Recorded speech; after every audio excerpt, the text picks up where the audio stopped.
Hi guys, here we go with our mini lesson on exit routes.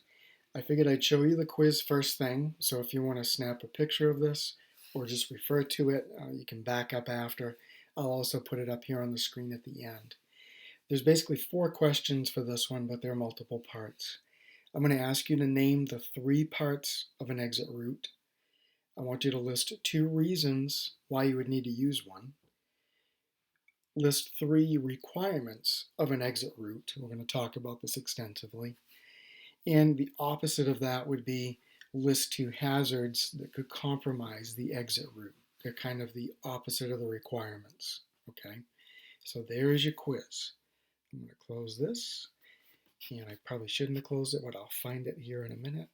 And I want to slideshow play from start. Here we go. Okay, exit routes. When we do the class this summer, I'll explain why that excavator is at the top of a tower. Okay, your objectives look pretty close to the quiz. Name the 3 components, list requirements of an exit route, list hazards, as well as 2 reasons why you would need to use one. So why do we even have them? Well, in the Life Safety Code, they want you to have an established means of egress in a protected environment.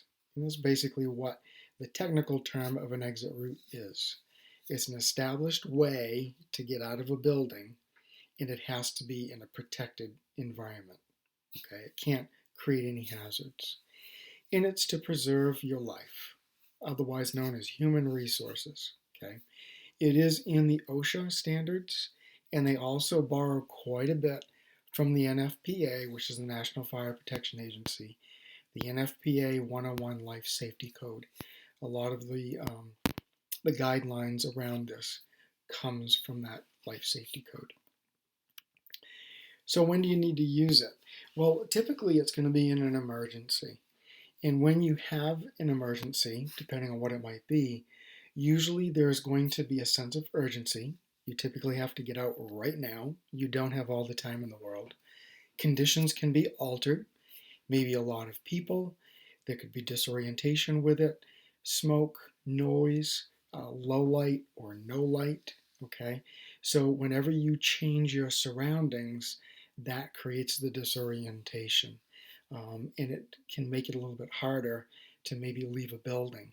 So they want this to be in a protected environment in an established way to get out of the building, so you don't have to worry about all of the other problems.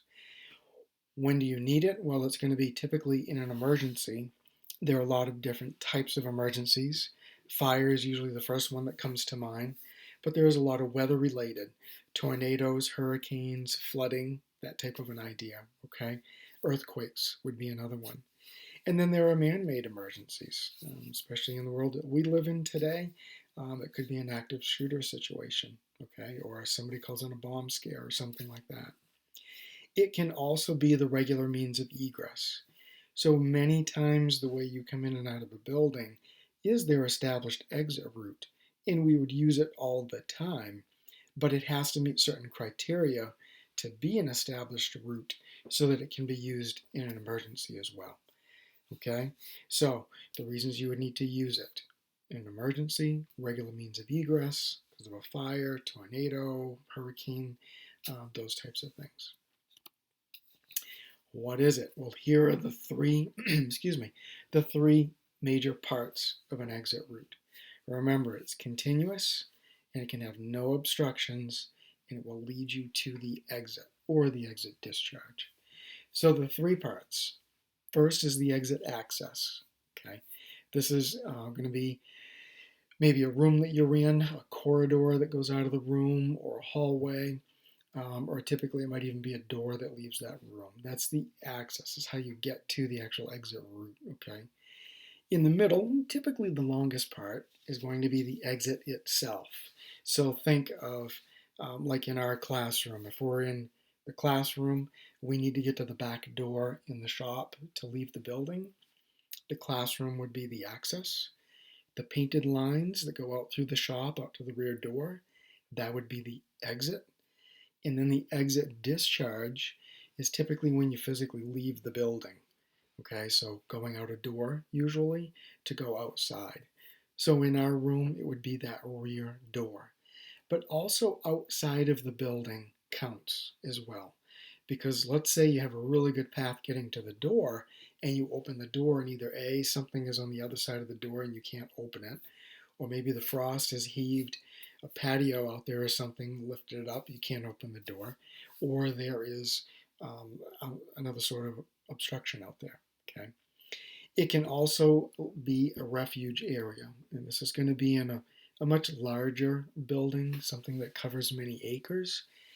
There are buildings that are so big it would take longer to get to an exterior wall than it would be to get to a protected area in the building, and those are called refuge areas. We'll talk more about that when we do the formal training. So here are your requirements, okay? Again, I'm going to ask you guys to list 3 of them. There are plenty here to choose from, and when we get to the hazards, it can be the opposite of it. They have to have a particular size so that they can handle the amount of people that would be flowing through it, okay? And this depends on the size of the building, how many people would be in there. There has to be signage, and it has to be illuminated all the time. There's also going to be emergency lights that would come on as well. Okay, the whole route has to be lit. So if the power goes out, emergency lighting comes on to keep it lit. You also have to have a clear line of sight. And if there isn't, you're going through a door, got to turn a corner or whatever, or maybe you come to a junction.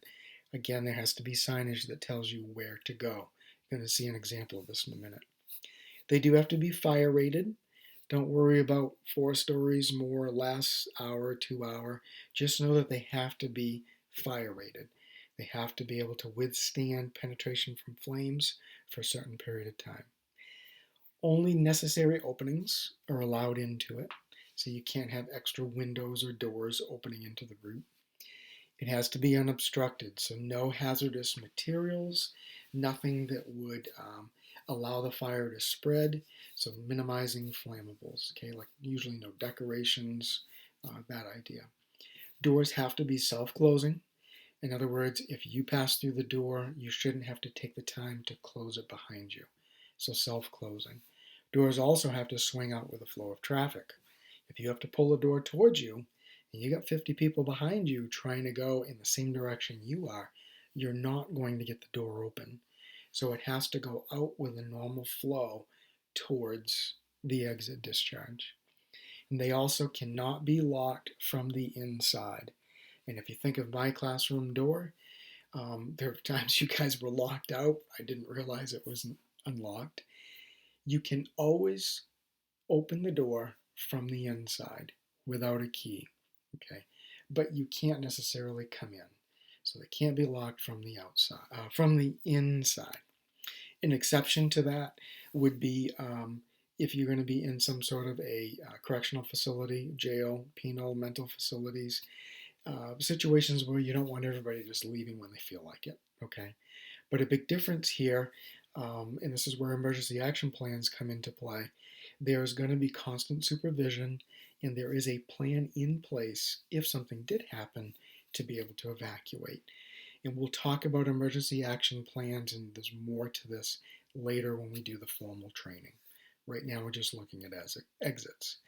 So a couple of pictures here so you can see what it kind of looks like. These are pictures that I took. What I want to point out is on the left-hand side here, find my mouse.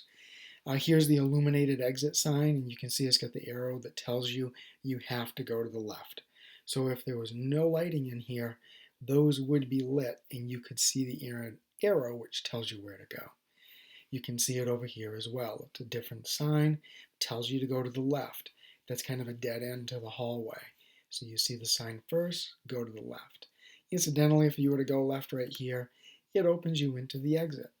So the picture before is the access. It's like when I left the hotel room, I was in the hallway to get to the exit itself.